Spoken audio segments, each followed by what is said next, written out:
Dun, dun, dun, dun, dun, dun. Dun, dun, dun, dun, dun, dun. Insert the music here. Insert the music here. Oh, that's hard in the throat. Just a second. All right, and good evening, tribe. Welcome to Merriwether's World, where ego and the internet combined for me to spend an hour just talking about stuff I like to talk about. And so tonight we're going to talk about me. Ha. Okay, so for those of you who don't know me, my name is Dr. Mark Merriwether Vorderbruggen, author of Idiot's Guide Foraging, creator of Foraging Texas, gonna bring it up here, and doer of many things. So including most recently now, recently since January, the Medicine Man for Medicine Man Plant Company. All right, we got people showing up. Hey, Jenny. Hey, Gerardo. Hey, Deanna. All right. So, as usual, let's start the evening with a shout out to sponsors and some general housekeeping. Like I said, of course, if you want to know more about foraging in Texas, and frankly, foraging pretty much damn near anywhere, you're going to want to check out the Foraging Texas website, my website. Hey, it's me live. I wonder if I clicked on that. I don't think I'm going to click on that because it would open some sort of vortexy thing. So yeah, big website, 225 wild edible plants with more being added all the time. So let me throw this up there, a link to that. And more importantly on here, well, one, there is, of course, the upcoming classes. Fortunately, most of these are already filled up, but you can check out October 3rd. I'll be out in East Texas, out in Alto at Cato Mounds Historic Site. October 10th and 11th, I'll be doing different types of foraging classes up in the Austin area. October 17th will be one of the few Houston area foraging classes this year, or at least until, everyone stops, panicking about the COVID crisis. So, and then Dallas and other places like that. So lots of classes coming up. You can check out, you can get time in person in the wild there. All right. Also, just put it out here. Some of you are actually watching right now on YouTube, but if you go to the Dr. Merriwether YouTube channel, you will find probably over 100 hours, actually probably well over 100 hours of video of me talking to you. Yay that. I was thinking about that. It's like my kids will have this big, long record of me from at least 2020 videos and so forth. Okay. As I mentioned, I am now the Medicine Man for Medicine Man Plant Company. Whoops. Just a second here. I'm just having Merriwether here helping me. There we go. Okay, so Medicine Man Plant Company. Check it out. Hey, Kathleen, are you here tonight? You too can be like Kathleen and be a star and a promoter of the Medicine Man. But currently over on Amazon, we have the immune pill, we have the brain pill, we have the liver pill, and coming very soon, the libido pill and the blood pressure pill. So ancient plants for modern issues. But wait, there's more. As I mentioned, does my voice sound really rough to you? My voice sounds really rough to me. Idiot's Guide Foraging. And just a reminder with the Idiot's Guide, the way this works is I don't actually get any royalties, even though I wrote the book. So if you want me to get some money from you for the book, you have to go to the Amazon link I just posted and use that. And then Amazon will pay me a sales commission of 74 cents. Awesome. All right. And of course, for those who want to wear Foraging Texas with pride, the Cafe Press Store, and not only does it have the assorted t-shirts, male and female, but you can also get stickers, you can get water bottles, you can get a very nice bag, all those things to shout out that you know what to do in the zombie apocalypse, which makes you that much more attractive to other people. So, little tip there for you. All right. And then, of course, we have the sponsors. Special shout out to Wazoo Survival. Let me bring them up. Foraging Texas, and be gone. The Foraging Bandana. So created a joint project between Wazoo Survival and Dr. Nicole Appelian from, among other things, the History Channel's Alone. We have what we decided were the 12 most useful North American plants. So useful for food, for fire, for medicine, for cordage, the basically caveman knowledge in big bandana form. And like I said, a special thanks because Wazoo are the sponsors of StreamYard, my StreamYard account that I use to broadcast this. Mornings and evenings. Okay, next up, uncommon bees. Whoops, and I need to check one word here because it says Wednesday and it should be Thursday. Okay, here we go. So uncommon bees, if you are looking for honey and beeswax and all sorts of infused honeys and beeswaxes and all sorts of bee-related type stuff, they are your people to check out. So they have hives across Texas that they harvest from, and then out in Jasper is where they make all these amazing infused honeys. You can buy it from them online. You can follow them on Instagram and Facebook to see what farmers markets they'll be at.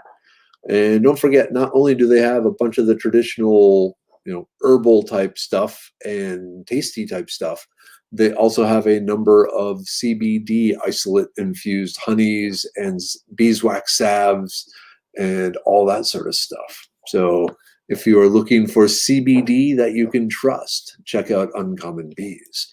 And from now until midnight, if you use the coupon code ForkingWeeds, you get a 25% discount.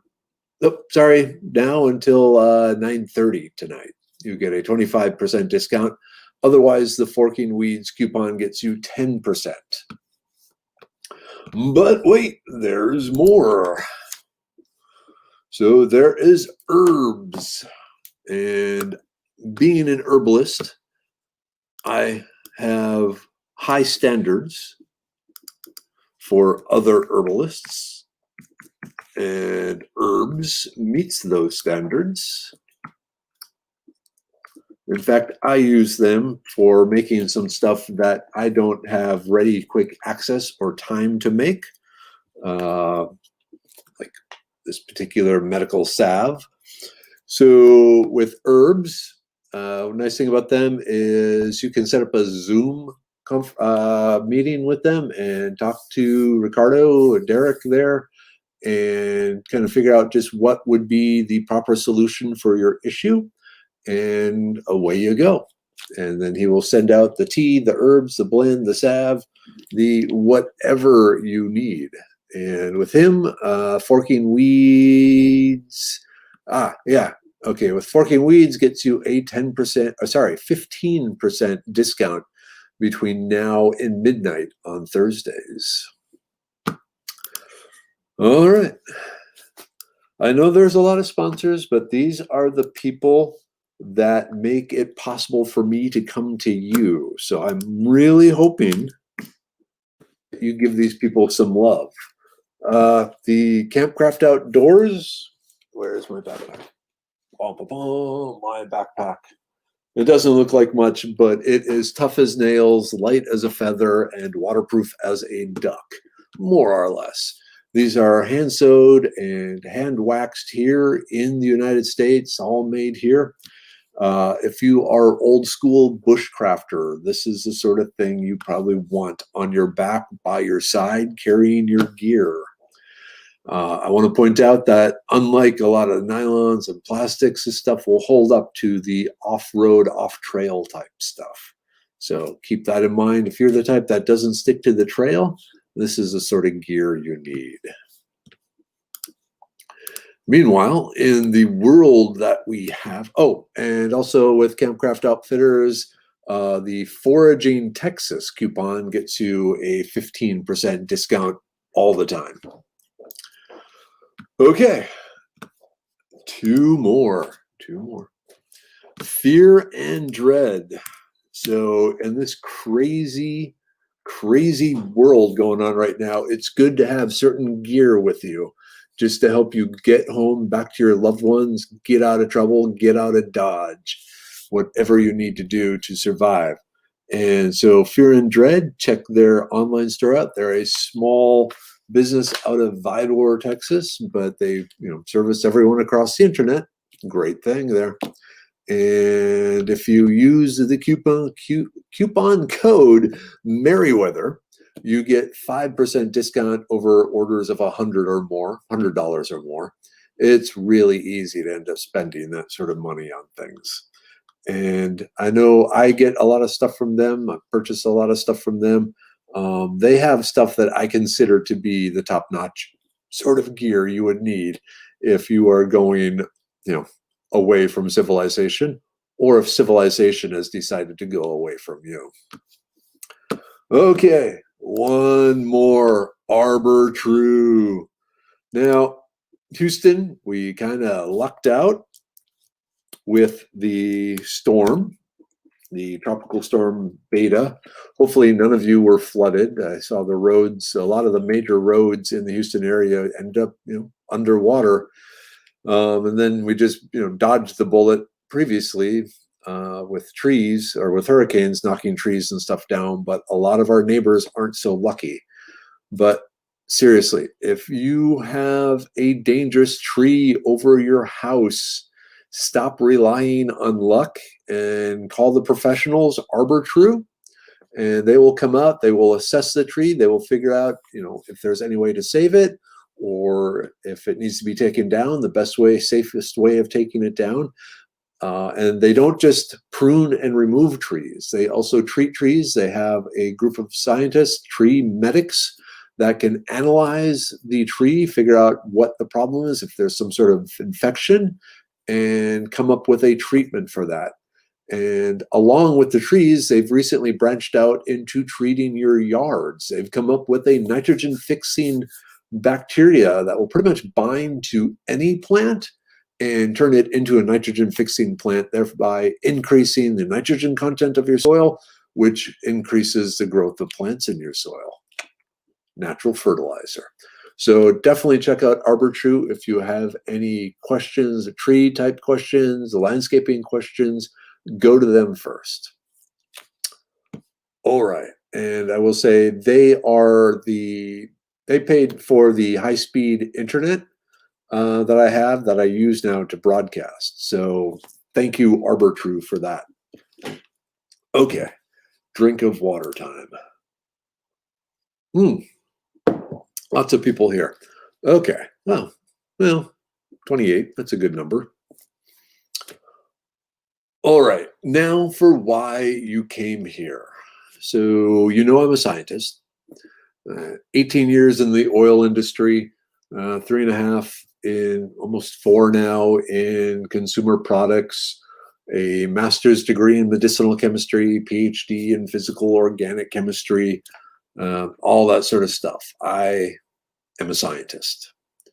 And one thing I discovered in my career as a scientist in a commercial career, not a university, but where I actually inventing things for people to be sold, to be used in the real world.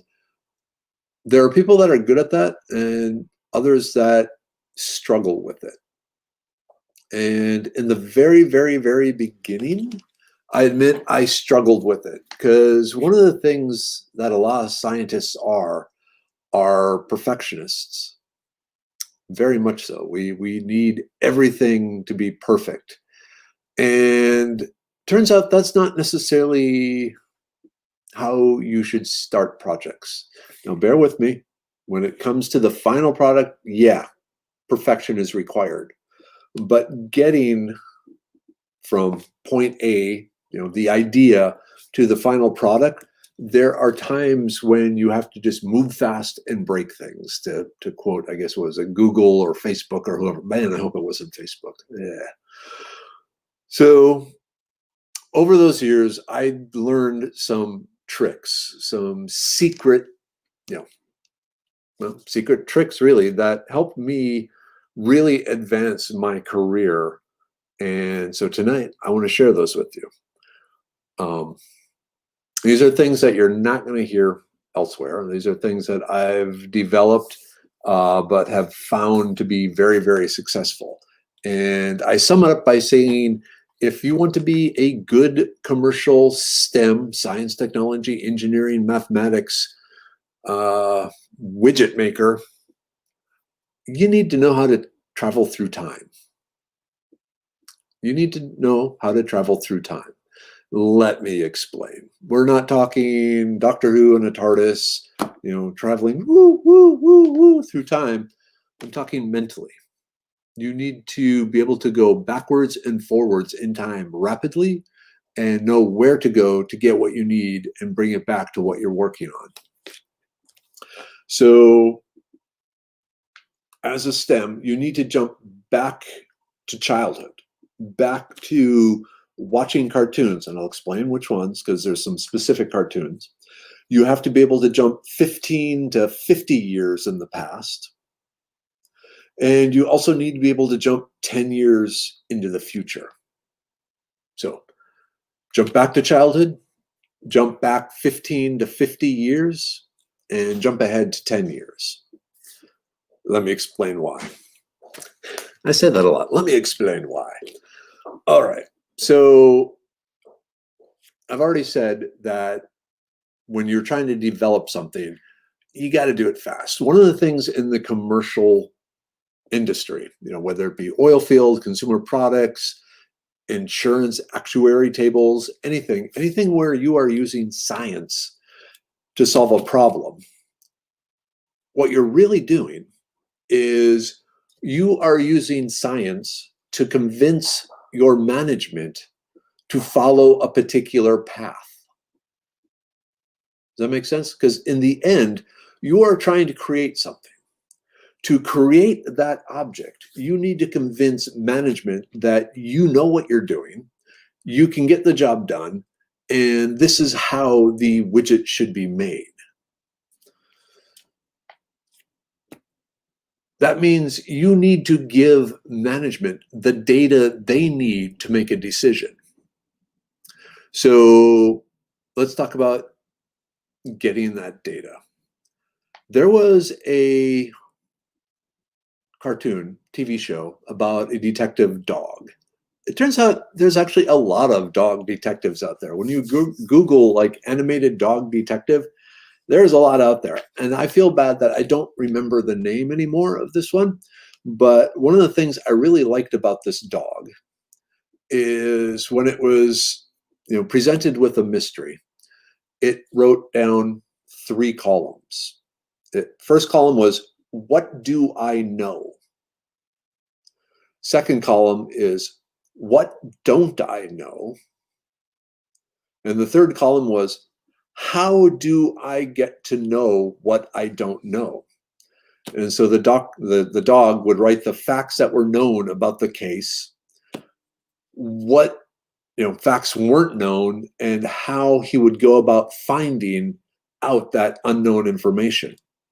So as a scientist, when you are first given a new project, you need to sit there and you need to spend some time thinking before you ever jump in the lab. and just write down, okay, what do I know about this? What are the operating conditions? What are the parameters? What is the deadline? What is the end project? What is the end product supposed to be? That's what you know. And then what you don't know is, well, first off, are there some important parameters that your management didn't cover? More than once, I got a project where they said we need X, and my response was, okay, you need X. What temperature range does X need to work in? And it's like, oh, good question. So, there's certain things you need to know before you start, and that goes in the what don't I know column. And that could often be, what is this product going to be? What is the final product going to be? I don't know.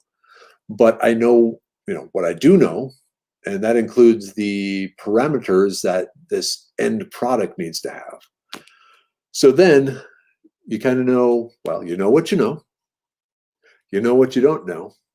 How do you find out what you don't know? How do you, like in my case, formulating a product, delayed acid that will go down an old well, clean out whatever is down there, seep into the pores, open up the pores, and cause the oil and gas to flow back. Okay, so I kind of know what I need to make, but I have no clue what chemicals or anything like that would be in there. So going back to what do I know? Well, I know hydrochloric acid will dissolve rock. I know D-limonene will dissolve a lot of oils and grease. I know if the acid hits the rock, it will react very vigorously if it's really hot down the hole. So from those things, I got to figure out, okay, I know this, I don't know this. How am I going to know this? And this is where the second part of the time travel comes in. Not going 15 to 50 years, but again, going back to your childhood. Science fairs. Your management needs data. They want data really quick. They want to see data really quick. They want to see progress really quick. And so one of the things, as a scientist, you're often having to test a whole bunch of different possibilities very, very, very quickly to try and narrow down the ones that you should be focusing your efforts on.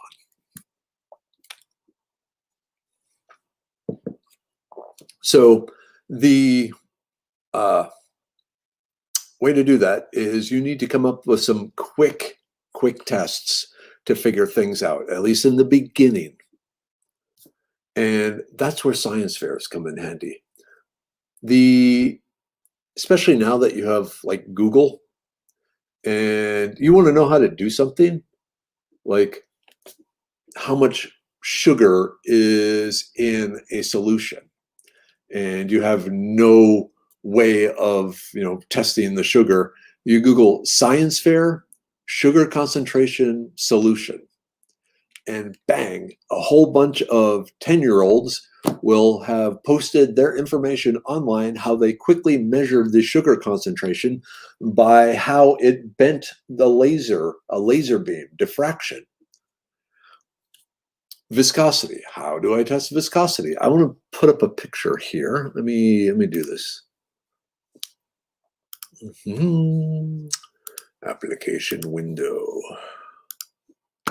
Okay, so not this picture. This picture. All right, I was working on paint strippers, and for a paint stripper to stick to a horizontal, a vertical surface, it needs a certain amount of viscosity. Otherwise, it'll just ooze down. But if it's really thick, it will just stick there where you put it. So I needed to know the viscosity of the products I was making. I needed a way of testing that viscosity. Well, a viscosifier is really expensive. The sort of device that actually measures viscosity scientifically, we're talking, thousands of dollars. So I Google science fair viscosity,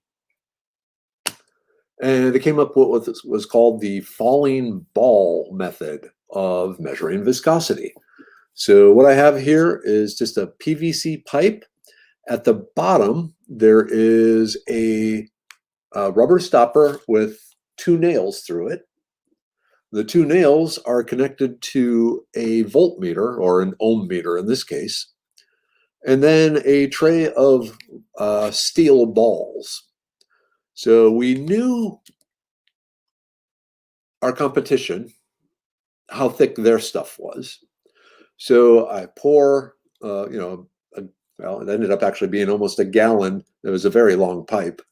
A gallon of the paint stripper in the tube, and then with a stopwatch, drop a steel ball in the top. It quickly disappears down through the paint stripper and flows down, and then eventually it gets to the bottom and it crosses the 2 nails. So then the ohm meter, instead of reading infinite, it reads 0 resistance. So I could then stop the stopwatch. So I could tell how long it took this ball to travel through the viscosity.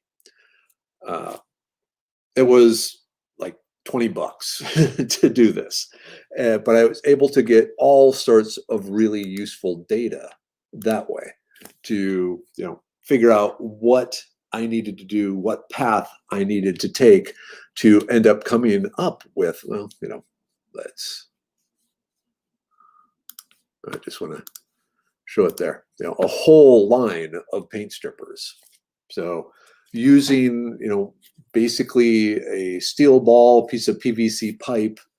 Now there was also testing the effectiveness of the paint stripper. For that, I just had a board with 10 layers of different types of paint, put the samples on there and let it chew through, after 10 minutes, how many layers of paint had gone through, after 15, 20, and away you go. So a lot of repetitive testing, but the end result was that I was able to get a lot of data very cheaply to show management to look, I'm on the right track. So going back to the, oops, let me just close that there. The previous one, I was talking about pumping acid down and cleaning out a well. Back when oil was $5 a gallon, or the gasoline, was $160 a barrel. There were a lot of old wells that people wanted started up, and they just wanted to pump something down there and get them flowing.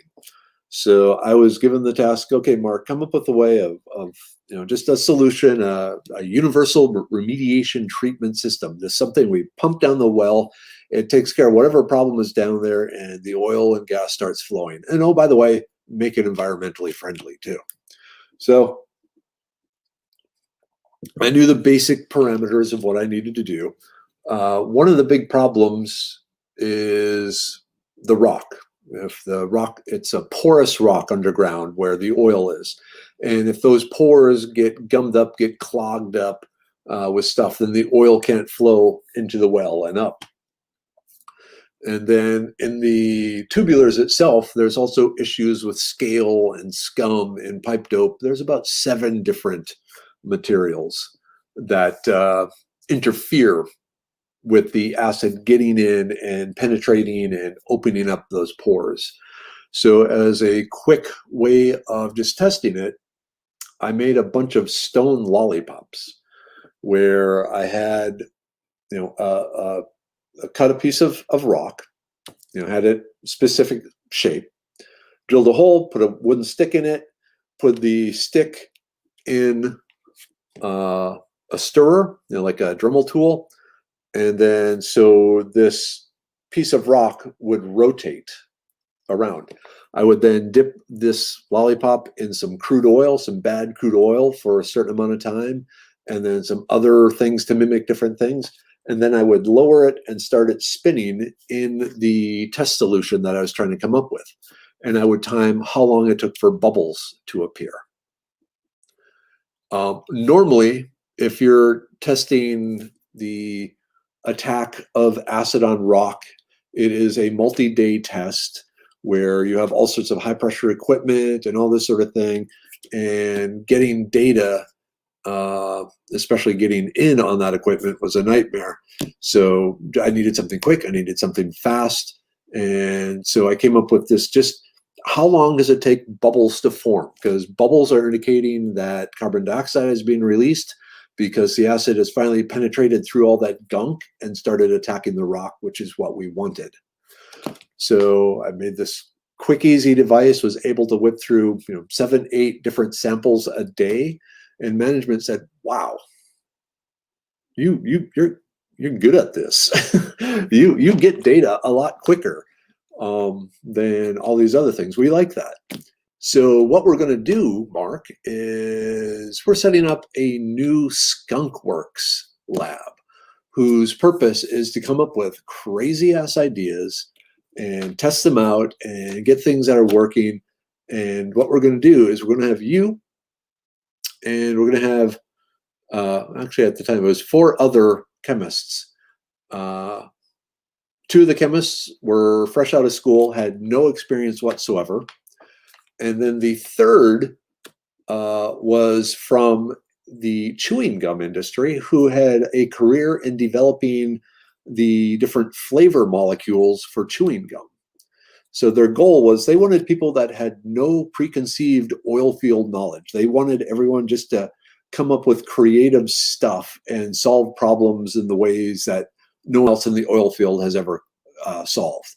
And I got to tell you, once you get into a Skunk Works like that, it was probably the happiest time of my life in the oil industry, because it was my job to come up with just, I could follow my passion in chemistry. That's where I started to bring in all my plant chemistry in and come up with all these plant chemical things to fix the traditionally less environmentally friendly components of the oil field industry. So that was in my heyday. And I got to tell you, if you are going into the STEM career, it's because you have a passion for science. And usually you have a passion for something within that science. And if you go and just get hired by some big company, you're going to be doing what they told you to do. And you won't be able to follow your passion unless you can get into their Skunk Works. So where they are saying, you know what, use your passion, use your crazy ideas, and come up with stuff. And so that is the angle you want to get into. You want to somehow weasel, show that you have what it takes to come up with, new interesting stuff quickly, and just fast, because you know that you don't necessarily at the beginning have to run all these long, expensive, complicated tests on stuff. You can scan through a bunch of things really quickly using tricks that you looked up by looking up, how do kids in science fair do this? Because they are the ones who have figured out how to do all sorts of stuff very cheaply with, slapping some really weird equipment together. Someday, if you're bored, look how to make a metal detector using a radio, a transistor radio, and just an old calculator. It's really cool. But using this sort of creativity and the jumping back in time to the science fair days, that is what's going to impress management and your ability to at least get the initial data. Now, you do have to follow up with that. You do need to, end up with actual useful stuff. You can't just be, make crazy stuff all day. But you hopefully can use your crazy stuff to fine tune into a great product. Someone asked, Andrew Harold, what did you call this oil well Drano? It was the URTS, the Universal Remediation Treatment System by BJ Services. Okay, so we've gone to the childhood. Let's talk now about 50 years into the past. Patents. Patents, patents, patents. Remember, patents rule the world. Patents prevent you from doing things, at least while they're, in force. And usually now it's about 15 years. But one of the things you'll find as you go through patents is you'll see a lot of technology seemed promising at first, but then for whatever reason ran into complications and was just set on a shelf and never actually used. But think about it. A patent 15 years ago, 20 years ago, 30 years ago, the materials and the ability to test things and the basic science has changed so much in that time that I found it very, very fertile to go look at those older patents, basically patents that had just expired to patents up to 50 years ago, and rethink them and think, okay, with modern materials, with new testing equipment, can we figure out how to make this patent work? And in most cases, yeah, there was that germ of an idea in a patent that they didn't, they just couldn't make work with the technology they had. And like I said, it got set on a shelf. But now you look through that shelf and you go, this is interesting, this patent, but instead of, polyacrylamide, maybe some of these new epoxy polymers would work for it, and just kind of flip it into that patent. And it does. So that's going back to that whole, what do I know? What don't I know? How do I figure out what I need to know?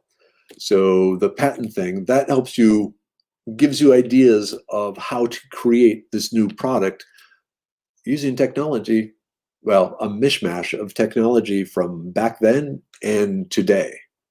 Does that make sense? Let me drink some water here. I've been talking all day. My throat is going. So, yeah, patents, find expired patents. You don't want to bother with patents that you can't use because they're still, active. But, as a STEM person, you want to go back and you want to look at the patents. And even in the engineering and mathematics, a lot of times mathematics, you end up doing computer algorithms. There are equations that were patented for certain products or certain processes, that with a little tweaking, you can now apply to something else. So time travel back 15 to 50 years to look at those patents and use that information to fold into what you're trying to accomplish now. Saves a lot of time. Okay. Now, time's fine. The future. So I already talked about going back to childhood, going back to the dog detective cartoon and the science fairs. I've talked about going backwards the 15 to 50 years to find patents that the technology just wasn't quite there yet, that you can now use for what you're doing. So now you also have to be able to jump forward into the future. And what I mean by that is you want to stay abreast of cutting edge technology, not just in your silo, but across things. You want to find out what is the latest in physics, what is the latest in zoology, what is the latest absolute, crazy discoveries in biology. Because right now, these new discoveries, they may not quite be ready, but in a few years, when a new project comes up, you'll think back, hey, that bacteria that you feed urea and it excretes carbon dioxide, and that carbon dioxide then forms carbonate and glues the sand together, I can use that. So yeah, you need to know what is the cutting edge, because not at that particular moment, but probably very soon, you will find a place where you can pull that in. So my final years in the cement industry, or in the oil field industry, I was in the cement lab. So working with additives for cement for, just zonal isolation. When you drill a hole, you put the pipe in, you cement it in place. So the oil and gas can only go up through the pipe. It can't go anywhere else into the aquifer or anything like that. So a lot of work in cement. And if you think about it, just to talk a little bit about cement, you have a hole that can be, a mile, 2 miles deep. When you get down that deep, it's very hot. The way you cement a well is you put the pipe down, you pump the cement down through the pipe. It comes down, out the bottom, and back up, and fills the gap between the wall of the hole you drilled and the pipe itself, the annulus. So you pump the cement down and it turns around and comes back up. So that means that cement, it starts at room temperature. It can hit 500 degrees Fahrenheit, and then it goes back up to 100 degrees Fahrenheit or 80 degrees Fahrenheit. And so it has to stay liquid during that time until the time where it gets where it's supposed to be. And then bang, it starts to solidify, and solidify really quickly. Tremendous amount of technology. I could talk about that for hours, but it was also a very stressful time in my life because that was when the Deepwater Horizon was going on. But the dog detective was called The Hunter. That's probably it. That sounds familiar. Okay. Anyway, so another thing that cement is used for is what's called plugging and abandoning a well. And that is when you've decided a well is no longer useful, they pump a bunch of cement down it and seal it off. And there's different things in that very specific regulations about the cement. So the cement is very expensive, and there's all sorts of regulations and so forth, like I said. And one of the issues is the oil field cement. It's a very specific chemistry that's only made by a few, cement plants around the world, really. It's not your normal, cement you get from Lowe's in the 40-pound bags. It's close, but it has some very specific things that make it a lot more expensive because it has to handle certain things. It has to solidify at certain rates, all this sort of stuff. So really expensive cement. Sand is cheap. Sand is really cheap. And when I was approached and said, is there some other way we can plug these wells and meet the strength and the seals and all this sort of thing? Let me know what you can do with that, Mark. And maybe, the management was thinking epoxy. Epoxy is expensive. Epoxy has all sorts of problems. Epoxy is toxic. It's flammable. It's not a good thing, but they have their little mindset. And so they were thinking, yeah, maybe we could just pump a bunch of Bondo down the well. It's like, no, guys, check this out. Sand, ground up jack beans, and urea. And they're like, what the hell are you talking about? Okay, so there's an enzyme that an artist developed to make these really neat sand sculptures. To do it, and you're gonna have to bear with me here for a bit, is so this particular bacteria would consume urea and make a carbonate out of it. The carbonate binds with calcium, forms calcium carbonate, chalk, and it would lock the sand together in these really funky shapes. So he would make this mold. He would inject or fill it with sand. He would put this bacteria through the sand. And then he would pee on it and repeatedly pee on it to put the urea from his urine into the sand for the bacteria to eat, to form the calcium carbonate, to then make these amazing sands sculptures. Okay, well, you know what? You don't have to pee on it. You just need a solution of urea.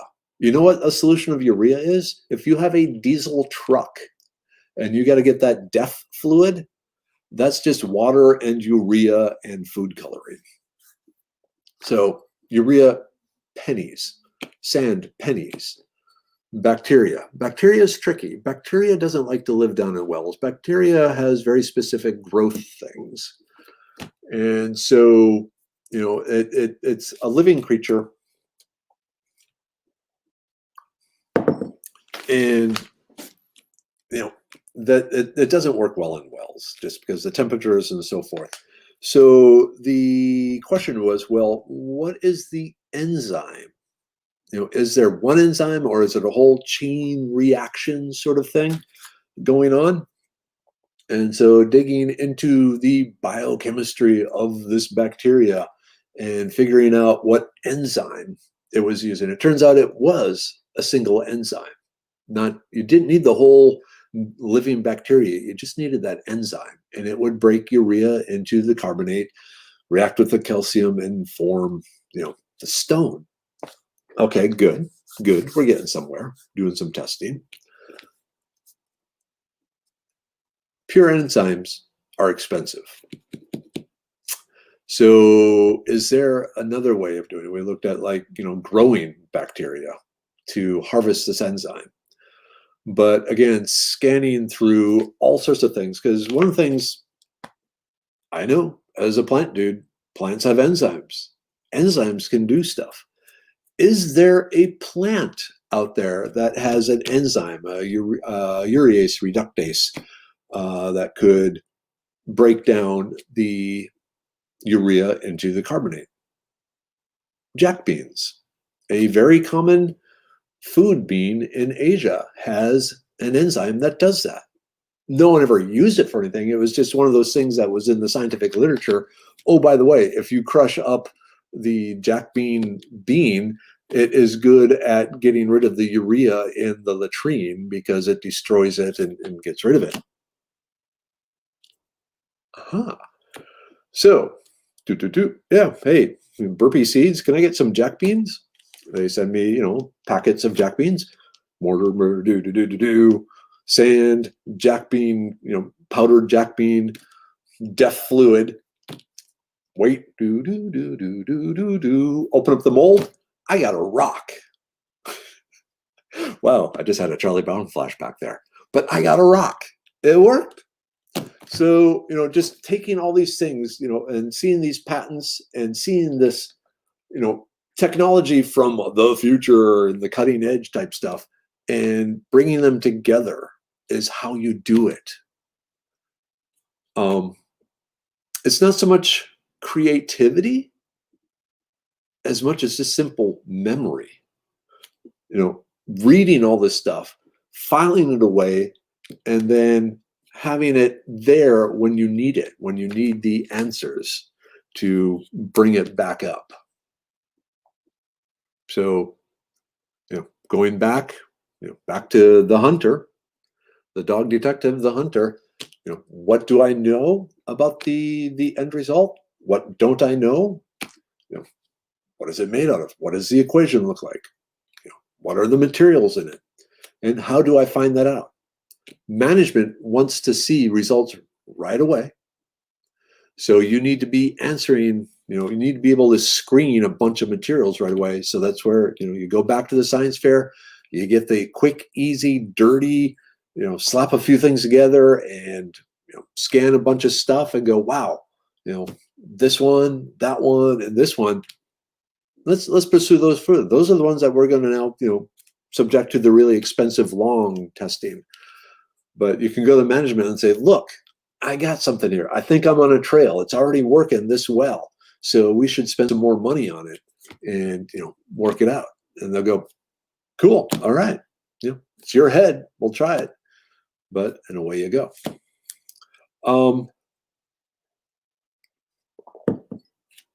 Like I said, in the whole, how do you figure out what to know? What do you make the things out of? The patents, like I said, being creative is hard.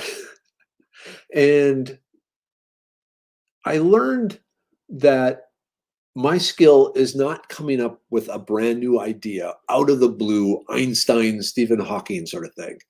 Very few people have that gift. But what I'm really good at is taking this crazy idea and applying it to this problem, or this solution that they came up with over here to this problem, or that solution they came up with over there to this problem. So maybe I'm self-centered enough to think a lot of people have problems coming up with brand new ideas, and it's going to be struggle and it's stressful. So if you can, it's like a good comedian, or was it a comedian steals jokes, a good comedian doesn't get caught. So steal these ideas from other technologies, other solutions, other places, and apply them to your problem. Don't try and create Venus on the half shell out of your brain. It's not going to work. Not at the time frame that management needs it done. So you got to be scanning. You got to be constantly reading. You got to be constantly taking all this information in, figuring out quick, dirty ways of getting basic data together to show to management and say, "Hey, look, this path is working. Let's follow this one," because that's what they're paying you to do. Management, they see you as a resource to give them the information they need to decide what path to take. So you're the one making the path, but they're the ones deciding if you should be the one making the path. And do you want to be the one they decide is making the path? Does that make sense? Yeah. So, and like I said, if you have a passion for a particular type of science, that's why you want to get into the skunk works type stuff. Just about every company has a little lab off somewhere where, 2 or 3 people, locked away. They, give them hostess ding dongs and unlimited coffee and say, just come up with crazy ideas that we can then turn into gobs of money. And if you're in that, you can apply your passion to it and you can come up with, these crazy ideas and show that they work because you were able to show that they work really quickly. So sorry, I'm being distracted by some of the comments here. There's only 32 people watching tonight. That's like less than the donut shop gets. Oh well. Let's see. Kathleen says, yeah, various science fairs to judge. It was the best. And yeah, some awesome ideas, execution of science, even from the itty bitties. Yep. I loved judging the science fair. Okay. There were people, there were kids who, obviously their parents did it. There were ones that they just copied something straight off the internet. They didn't actually do anything new. But every so often you got some that, actually has some real creativity. And it's like, okay, kid, you're going far. And so I do everything I could to encourage them to keep thinking in that manner because it's going to serve them well. Okay.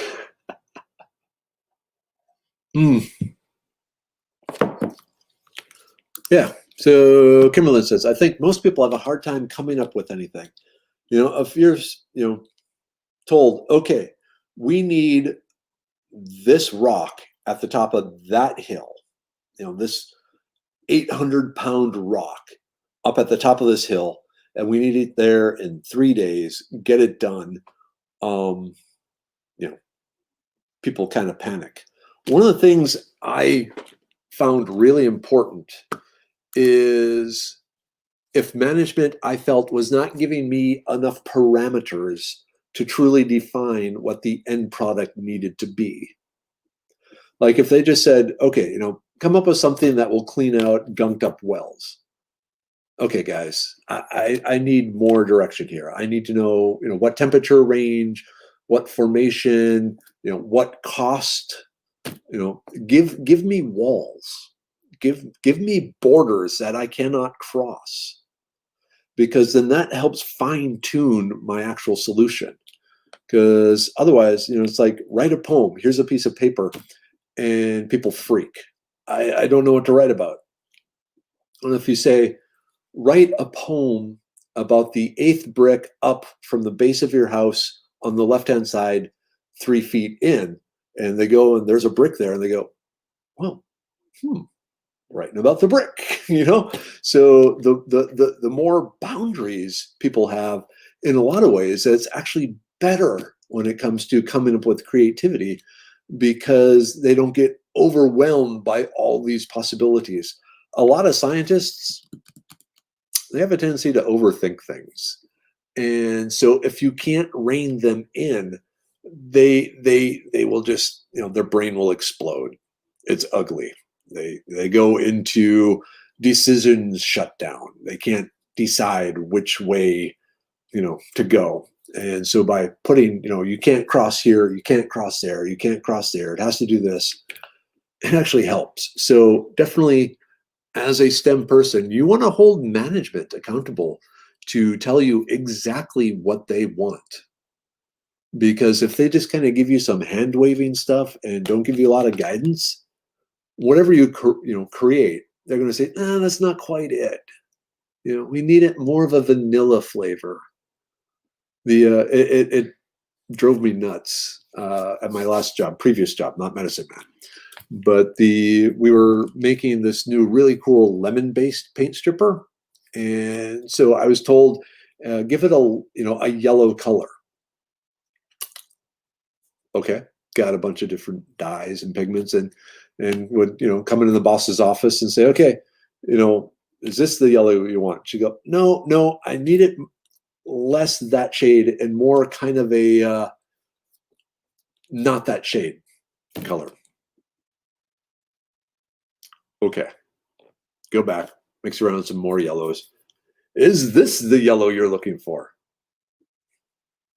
Is this the this is the yellow you're looking for, right? I finally said, look, we are going to sit down. We're going to go through the Pantone color scheme. You are going to show me which color you want, because this coming back with, because it takes a while to blend the dyes into the paint stripper. Coming back, it's wasting my time and yours. Let's sit down. Let's spend 5 minutes looking through, paint chips and go there. So, walls, being put in a corner, going back to childhood. Oh boy, being put back in the corner. There's something to be said about that. Boundaries help drive creativity, but also help focus it.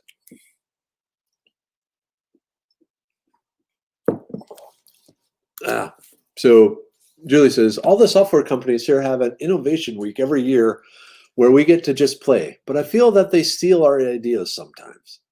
Yeah. So a long time ago, I figured out I am a cow. I produce milk. The farmer takes the milk and sells the milk and gets a nice truck and a nice house, and I get some nice straw to pee in. I'm okay with that decision.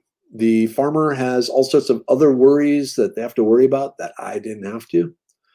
They're welcome to it. I was happy just creating and allowing to let my, my plants and my jack beans and my urine and all that come together and do some cool stuff. So, Mrs. Weather recently had a similar complaint. She does a lot with this database program called Airtable, and they are constantly having contests for people to submit new and creative tweaks to the database code to give it new functionality. And I mean, Mrs. Weather said flat out that, they are just tapping all these, contestants. Part of the rule is the Airtable gets, the rights to that code that you submit. But everyone submits it knowing their code is going to be stolen by Airtable, because if you're one of the winners, it's really great, bragging rights. And so Mrs. Weather has submitted a number of things to some of these contests. She's got some special mentions, and now she's getting lots of people contacting her saying, hey, I want my Airtable tweaked that way. So, or tweaked in this other way. Can you write some code for that? And so she's back doing computer coding, which she really loves. But yeah, you are giving management, the ideas because they are paying you. They supply the lab, they supply the chemicals, they supply, in my case, they supply the waste disposal services of those chemicals, which is a nightmare on its own side. The fact that I could just, I'd have to separate different classes of chemicals, but then just take them down to the waste room with a piece of paper saying what's in it and never have to worry again about it. That was awesome. That was worth a lot. But I got 14 patents right now and a bunch more pending. People say, well, do you get any royalties from those patents? And that's not how it works. One of the things I am supposed to produce, one of the products I am supposed to produce for the company are patents. Every patent, they gave me an extra bonus. So I got, bonus money from that. But then when they are pumping their product down the well or, stripping the 200-year-old varnish carefully off a surface with this new stuff I invented, yeah, that's my job. My reward is the paycheck I get. Okay, wow. I realize it's 9 o'clock. Yeah. So at this point, hopefully there were some people out there that got something from this. Take this knowledge, share it with the STEM kids in your life. Say, look, if you want to have a rewarding career where you get to follow your passion, you need to be, able to give management what it wants very quickly. Here's some tips on how to do that. All right. Cool. I need to sleep. I've been up for like 2 days straight here taking care of stuff. We did finally get the bottles. Well, supposedly in 6 days, the new bottles for the Medicine Man products will be in hand, and then we can finally package the libido pill. But until then, I guess it's time for me to shut this down, release you from Merriwether's world. I will see you tomorrow morning, sometime before 7:30 at the donut shop at the beginning of the world, and we can talk more about whatever you want to talk about. For now, just chill out, get some rest. I'm going to bed. All right, everyone. Love you very much. Thank you for letting me babble at you for another hour. Good night.